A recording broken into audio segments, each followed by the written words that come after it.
Hi everyone, welcome to Nishu commerce classes. आज की class में हम कंटिन्यू करेंगे methods of human resource accounting. तो आज हम पढ़ेंगे प्रेजेंट वैल्यू मॉडल्स। वैसे तो प्रेजेंट वैल्यू में बहुत सारे मॉडल्स हैं, पर यहाँ हम सिर्फ 6 मेथड्स पढ़ेंगे जो हमारे लिए रेलेवेंट है।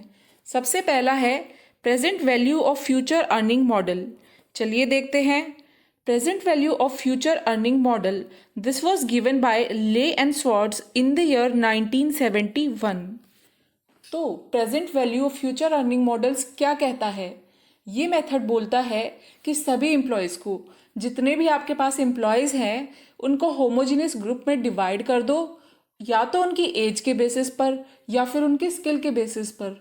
होमोजीनियस मतलब सिमिलर, तो सिमिलर एक जैसे एम्प्लॉयज़ को हम एक ग्रुप में डाल देंगे। उसके बाद हम एस्टिमेट करेंगे उनकी फ्यूचर अर्निंग्स। क्या एस्टिमेट करेंगे? उसके बाद हम उनकी फ्यूचर अर्निंग्स को एस्टिमेट करेंगे टिल देयर रिटायरमेंट।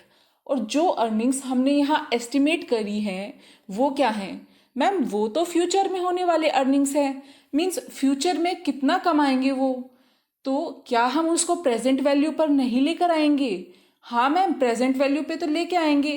तो अगले स्टेप में हम उन वैल्यूज़ को प्रेजेंट वैल्यू पर लेकर आएंगे और लास्ट में उनका सम टोटल निकाल देंगे। जो सम टोटल आएगा that will be the value of human resource. क्या आपको समझ में आया? मैम, थोड़ा बहुत समझ में आया है, पर पूरा नहीं समझ में आया। चलो ये देखते हैं। यहाँ देखो, to calculate the value of human resource following steps are taken under this method. सबसे पहला स्टेप है divide all the employees into homogeneous group. सभी एम्प्लॉयज़ को होमोजीनियस ग्रुप में हम डिवाइड कर देंगे on based on their age and skills. Next point कहता है the future earnings of these homogeneous groups are estimated till their retirement. उनकी retirement तक उनकी फ्यूचर अर्निंग्स को हम एस्टिमेट करेंगे। Next point, these earnings are discounted at cost of capital. तो उनकी प्रेजेंट वैल्यू हम निकालेंगे, क्योंकि यहाँ जो वैल्यू हमने कैलकुलेट की है वो फ्यूचर अर्निंग्स हैं। तो उन वैल्यूज़ को जब हम प्रेजेंट वैल्यू पे निकालेंगे तो कैसे डिस्काउंट करेंगे? कॉस्ट ऑफ कैपिटल से डिस्काउंट करेंगे। These earnings are discounted at cost of capital to get present value of future earnings. Okay, यहाँ तक समझ में आया? बिल्कुल समझ में आया। नेक्स्ट क्या है? नेक्स्ट ये बोलता है the present value so obtain. जो भी आपके पास प्रेजेंट वैल्यू आई है that is the value of human capital. Okay ma'am, अब आपको समझ में आया? हाँ मैम, अब थोड़ा और समझ में आया। क्या आप एक और एग्जाम्पल दे सकते हो? बिल्कुल। यहाँ देखो, ये एम्प्लॉय जो कि अभी 20 साल का ही है। कितने साल का? 20 साल का है। और इसकी सैलरी है 10 लाख रुपीज़ पर एनम, और इसकी रिटायरमेंट की एज है 60 ईयर्स। यहाँ हमने क्या किया है? यहाँ पर हमने ईयर वाइज सैलरी लिख दी है। ये देखो, हमने उसकी ईयर वाइज सैलरी लिख दी। 40 साल तक ये हमारे पास रुकेगा, 20 साल से लेके 60 ईयर्स तक की एज तक हमारी ऑर्गेनाइजेशन में रुकेगा, मतलब 40 साल तक ये हमारे पास रुकेगा। तो ईयर वाइज हमने यहाँ पर इसकी सैलरी को लिख दिया है। उसके बाद डिस्काउंट रेट से इसे मल्टीप्लाई करके इसकी प्रेजेंट वैल्यू निकाल लेंगे। देखो, ये जो वैल्यू है ये तो उसे फ्यूचर में मिलेगी। हाँ मैम, फ्यूचर में मिलेगी। तो आज के डेट में उस फ्यूचर वाली सैलरी की क्या वैल्यू है वो हम निकालेंगे डिस्काउंट रेट से मल्टीप्लाई करके। और लास्ट में यहाँ जो भी वैल्यू आएगी that will be the present value of future earnings. अब मैं आपको इसका फॉर्मूला दिखा देती हूँ। ये देखो, ये है इसका फॉर्मूला। और एक और बात मैं आपको बताती हूँ, present value of future earning model सबसे ज़्यादा यूज़ किए जाने वाला मेथड है इंडियन कंपनीज में। ये देखो, this is the most commonly use method for HRA by Indian companies. ठीक है? Okay ma'am. और एक और चीज़ मैं आपको बताती हूँ, बहुत ही इम्पॉर्टेंट चीज़ है। वो क्या मैम? हमें तो लग रहा है कि सारा ख़त्म ही हो गया ये। नहीं, इसकी लिमिटेशंस अभी बाकी हैं। लिमिटेशंस जो कि सबसे इम्पॉर्टेंट है। इसकी क्या लिमिटेशंस है मैम? जैसे हमने एग्जाम्पल में देखा कि वो एम्प्लॉय 20 साल का था। ध्यान से सुनना, हमने एग्जाम्पल में देखा था वो एम्प्लॉय 20 साल का था और 20 साल से लेकर 60 साल तक की एज तक उसी ऑर्गेनाइजेशन में काम करेगा। पर ऐसा तो नहीं हो सकता कि कोई employ throughout his life same ही ऑर्गेनाइजेशन में रहे। वो ऑर्गेनाइजेशन चेंज भी कर सकता है, हाँ कर सकता है, लेकिन present value of future earning model कहता है कि वो एम्प्लॉय उसी ऑर्गेनाइजेशन में रहेगा अपनी पूरी उम्र। ये देखो, this method ignores the possibility and probability that an individual may leave the organization other than his retirement or death। तो पहली लिमिटेशन हो जाती है ये। नेक्स्ट, ये जो मेथड है present value of future earning method, ये एक और चीज़ भी इग्नोर करता है। क्या चीज़ इग्नोर करता है मैम? ये मेथड बोलता है जो एम्प्लॉय है ना, जो एम्प्लॉय है वो अपनी पोजीशन चेंज नहीं करेगा। मतलब ये मेथड कहता है अगर कोई एम्प्लॉय असिस्टेंट मैनेजर है आज, तो वो असिस्टेंट मैनेजर ही रहेगा थ्रू आउट हिज लाइफ, वो असिस्टेंट मैनेजर ही रहेगा, जो कि पॉसिबल नहीं है। देखो, and this method also ignores the possibility that an individual may change their roles और position in the organisation, like an assistant manager will not remain at same position for his life time. Okay ma'am, ये भी समझ में आ गया। अब third और last point जो कि इसकी लिमिटेशन है, वो क्या कहता है? ये बोलता है कि एम्प्लॉय की सैलरी हमेशा सेम ही रहेगी।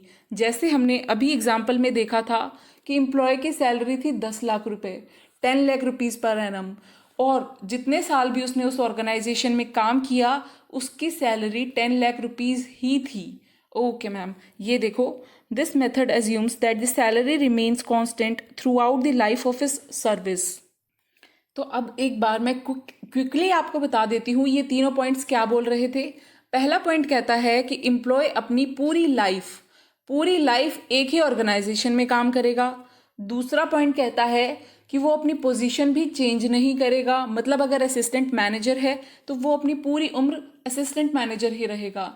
और तीसरा पॉइंट कहता है कि salary will remain same, salary उसकी हमेशा सेम ही रहेगी। अगर 10 लाख रुपए की सैलरी है तो वो हमेशा सेम ही रहेगी।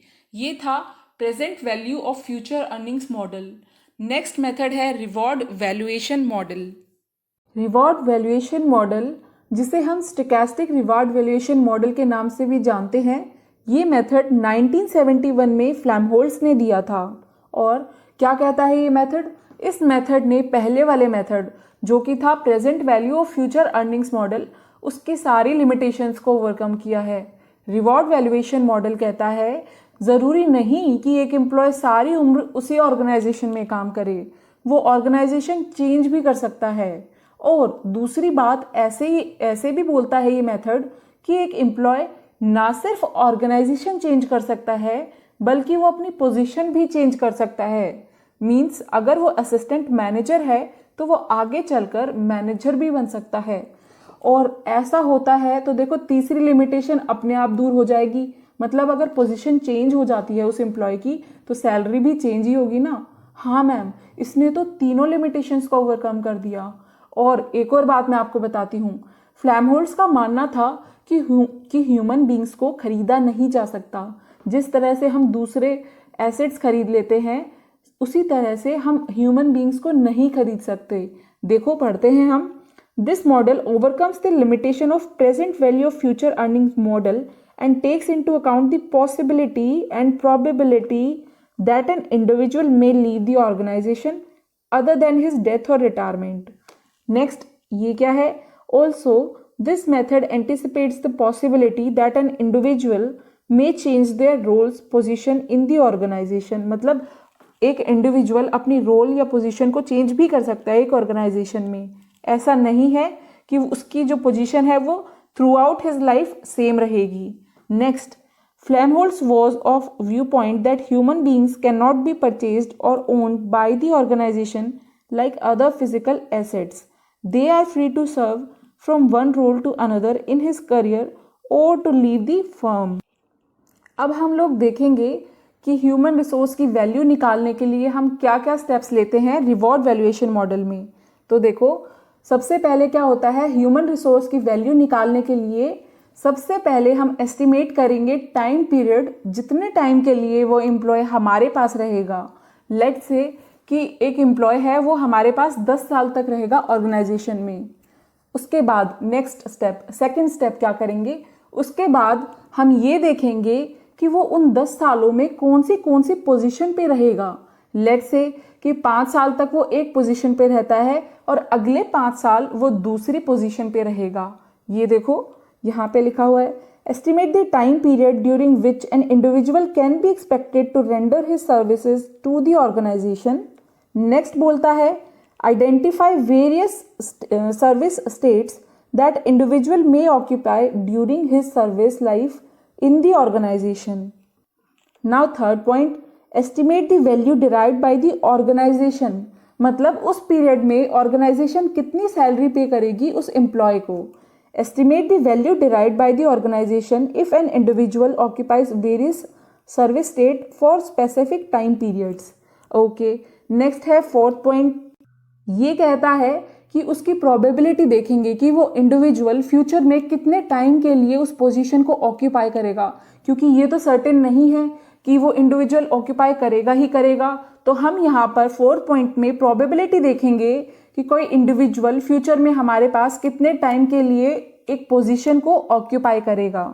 ये देखो, estimate the probability that an individual will in fact occupy each service state at specific future time. आगे आता है, determine total value of service derived by the organization. क्या है, फिर से रिपीट कर रही हूँ। नेक्स्ट पॉइंट कहता है, determine total value of service derived by the organization from all its employees. और लास्ट पॉइंट, एंड में हम क्या करेंगे, एंड में जो भी वैल्यू आ जाती है उसकी प्रेजेंट वैल्यू हम लोग कैलकुलेट कर लेंगे।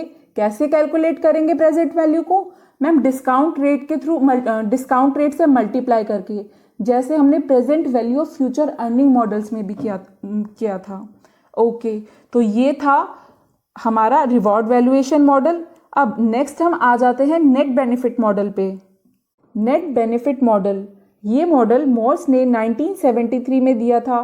अब मैम हमें बताओ कि ये मॉडल क्या बोलता है। नेट बेनिफिट मॉडल, जैसे कि इसका नाम ही आपको बता रहा है, इस मेथड में हम ह्यूमन रिसोर्स की वैल्यू कैलकुलेट करेंगे। ध्यान से सुनना, इस मेथड में हम ह्यूमन रिसोर्स की वैल्यू को कैलकुलेट करेंगे on the basis of net benefit derived by the organization. मतलब जो भी बेनिफिट एक ऑर्गेनाइजेशन ने लिया है, क्या किया है, जो भी बेनिफिट एक ऑर्गेनाइजेशन ने लिया है अपने एम्प्लॉयज की सर्विसेज से। हम यहाँ पर क्या करेंगे, उसे पढ़ने से पहले ये पढ़ते हैं। Under this method the value of human resource will be present value of the benefits derived by the organization from services provided by the employees. अच्छा, अब बताओ मैम हम यहाँ क्या करेंगे। पहले तो हम कैलकुलेट करेंगे उन सर्विसेज की वैल्यू जो एम्प्लॉयज ने ऑर्गेनाइजेशन को दी है। फिर नेक्स्ट स्टेप में हम उन सभी पेमेंट को कैलकुलेट करेंगे जो ऑर्गेनाइजेशन ने अपने एम्प्लॉयज को दिए हैं। क्या कहा मैंने, एक बार ध्यान से सुनना। पहले हम देखेंगे कि ऑर्गेनाइजेशन ने अपने एम्प्लॉयज से कितने की सर्विसेज ली हैं, फिर उसमें से जो भी ऑर्गेनाइजेशन ने उन एम्प्लॉयज को पेमेंट की है वो माइनस कर देंगे, और जो भी वैल्यू आ जाएगी हमारे पास उसको प्रेजेंट वैल्यू पे लेके आएंगे। That will be the value of human resource. Okay ma'am, एक बार इसे रीड और कर लेते हैं। To calculate the value of human resource following steps are taken under this method. Step number 1 में हम कैलकुलेट करेंगे the value of services to be provided by the employees जो भी सर्विसेज अपनी ऑर्गेनाइजेशन को प्रोवाइड करेंगे उसकी वैल्यू कैलकुलेट करेंगे। Next step 2, calculate the value of payments that company is going to make to its employees. अच्छा, अब next step में हम देखेंगे कि कंपनी अपने एम्प्लॉयज को क्या क्या देगी। ओके, ये तो होगी हमारी फ्यूचर वैल्यू। हाँ मैम, फ्यूचर वैल्यू होगी, हम इसे प्रेजेंट वैल्यू पे ले आएंगे। ये देखो, वैल्यू ऑफ ह्यूमन रिसोर्स क्या होगा, sum total of present value of step 1 minus step 2। ये था नेट बेनिफिट मॉडल। आ जाते हैं नेक्स्ट मेथड पे, जो कि है certainty equivalent net benefit model. अब ये जो मेथड है ये किसने सजेस्ट किया था, ये सजेस्ट किया था पैकिन ऑगिन ने इन द ईयर 1976। और ये जो मेथड है certainty equivalent net benefit model, ये एक्सटेंशन ही है नेट बेनिफिट मॉडल का। किसका एक्सटेंशन है मैम? नेट बेनिफिट मॉडल का ही एक्सटेंशन है ये। कैसे हैं चलो मैं बताती हूँ। नेट बेनिफिट में हमने दो चीज़ें कैलकुलेट की थी। कौन कौन सी थी वो दो चीज़ें मैम? एक तो कि सर्विसेज जो एम्प्लॉय अपनी ऑर्गेनाइजेशन को देंगे और दूसरी पेमेंट जो कंपनी अपने एम्प्लॉयज़ को देगी। हाँ बिल्कुल सही। अब एक बात बताओ, ये जो नेट बेनिफिट हमने पीछे कैलकुलेट किया है क्या ये एकदम एग्जैक्ट है? क्या एकदम सही है ये? तो मैम ऐसा तो नहीं है, ऐसा तो नहीं है कि ये बिल्कुल ही सही है। अब क्या करेंगे हम? जो नेट बेनिफिट हमने कैलकुलेट किया है पीछे वाले मेथड में, जैसे हमने जो नेट बेनिफिट कैलकुलेट किया था उसे एक्यूरेट करने के लिए हम नेट बेनिफिट को मल्टीप्लाई कर देंगे सर्टेनिटी फैक्टर से। किससे मल्टीप्लाई करेंगे? सर्टेनिटी फैक्टर से मल्टीप्लाई करेंगे। इसीलिए इसका नाम है certainty equivalent net benefit model. ये मेथड नेट बेनिफिट मेथड का ही एक एक्सटेंशन है। चलिए पढ़ते हैं। This method is an extension of net benefit model given by Morse. According to this approach, the certainty with which the net benefits in future will accrue should be taken into account while determining the value of human resource. To calculate the value of human resource, following steps are taken. Net benefit from each employee, जैसे कि net benefit approach में हमने calculate किया था। फिर certainty factor at which benefits will be available. Okay, ये भी हमने देखा अभी। Last point क्या कहता है? अब ये जो सर्टेनिटी फैक्टर है उसे हम मल्टीप्लाई कर देंगे नेट बेनिफिट के साथ। The net benefit from all employees multiplied by the certainty factor will give certainty equivalent net benefits. क्या ये आपको समझ में आया? हाँ मैम, ये हमें समझ में आया। नेक्स्ट अब हम चलते हैं एग्रीगेट पेमेंट मेथड की तरफ। ये मेथड 1976 में प्रोफेसर S.K. चक्रवर्ती ने दिया था और वो पहले ऐसे इंडियन है जिसने ह्यूमन रिसोर्स के लिए कोई मेथड सजेस्ट किया है। क्या है वो? पहले ऐसे इंडियन है जिसने ह्यूमन रिसोर्स के लिए मेथड सजेस्ट किया है। देखो, this method has been suggested by professor S.K. Chakraborty in the year 1976। He was the first Indian to suggest model for HRA। अब इसमें क्या होता है? ये मेथड एम्प्लॉयज़ को दो ग्रुप्स में डिवाइड कर देता है। कितने ग्रुप्स में डिवाइड करता है मैम? दो ग्रुप्स में डिवाइड करता है। एक तो मैनेजरियल कैटेगरी हो जाती है और दूसरी नॉन मैनेजरियल कैटेगरी। ओके, मैंने बोला ये मेथड एम्प्लॉयज़ को दो ग्रुप्स में डिवाइड कर देता है। एक तो होता है मैनेजरियल कैटेगरी और दूसरी है नॉन मैनेजरियल कैटेगरी। सबसे पहले पास्ट एक्सपीरियंस के बेसिस पे उनकी एवरेज टेन्योर निकालेंगे हम। ध्यान से सुनना, सबसे पहले तो हम पास्ट एक्सपीरियंस के बेसिस पे उनकी एवरेज टेन्योर निकालते हैं। मतलब ये देखेंगे कि वो एम्प्लॉयज़ कितने साल तक और काम करेगा हमारे पास, वो भी पास्ट एक्सपीरियंस के बेसिस पे। फिर हम कैलकुलेट करेंगे उनकी एवरेज सैलरी। नेक्स्ट स्टेप में हम कैलकुलेट करेंगे उनकी एवरेज सैलरी। ठीक है, दो चीज़ें समझ में आई? हाँ मैम, समझ में आई। फिर उस पर्टिकुलर ग्रुप के एवरेज टेन्योर को मल्टीप्लाई कर देंगे उसकी एवरेज सैलरी के साथ। ओके मैम, सबसे पहले एवरेज टेन्योर निकाला, फिर एवरेज सैलरी निकाली सेकंड स्टेप में, और थर्ड स्टेप में दोनों को मल्टीप्लाई कर दिया। अब एवरेज टेन्योर को एवरेज सैलरी से मल्टीप्लाई करने के बाद जो भी वैल्यू आती है वो क्या है? वो फ्यूचर डेट की वैल्यू है। अब हर मेथड में हम वो जो फ्यूचर की वैल्यू होती है उसको प्रेजेंट पे लेके आते हैं। हाँ, तो इसमें भी ऐसे ही करेंगे। फ्यूचर वाली जो वैल्यू आई है हमारे पास उसे हम प्रेजेंट पे लेके आएंगे डिस्काउंट रेट से मल्टीप्लाई करके। एक बार पढ़ते हैं। This model divide the employees into two groups. पहला है मैनेजरियल एंड दूसरा नॉन मैनेजरियल कैटेगरी। उसके बाद है the value of human resource is determined by multiplying average tenure of group of employees with their average salary. ये दोनों चीज़ें calculate कर लेंगे और आपस में इन्हें मल्टीप्लाई कर देंगे। The value arrived is discounted at expected average after tax return और capital employed over the expected average tenure period. Okay, तो ये वाला मेथड हमारा कंप्लीट हो जाता है। लास्ट मेथड है हमारे पास लाउ एंड जग्गीज मॉडल। ये मेथड बिल्कुल सेम टू सेम फ्लैमहोल्ट्ज के मॉडल जैसा है, बस डिफरेंस इतना सा है कि वो इंडिविजुअल बेसिस पर ह्यूमन रिसोर्स की वैल्यू कैलकुलेट करता था और ये मेथड ग्रुप बेसिस पर ह्यूमन रिसोर्स की वैल्यू को कैलकुलेट करता है। ये देखो, this approach modified the Flamholtz model with the consideration of a group of employees instead of considering each and every employee individually। तो ये थी हमारी आज की क्लास। आज की क्लास यहीं पे ओवर हो जाती है। अगर ये क्लास आपको पसंद आई है, इसे लाइक ज़रूर से कीजिएगा and subscribe to my channel. Thank you.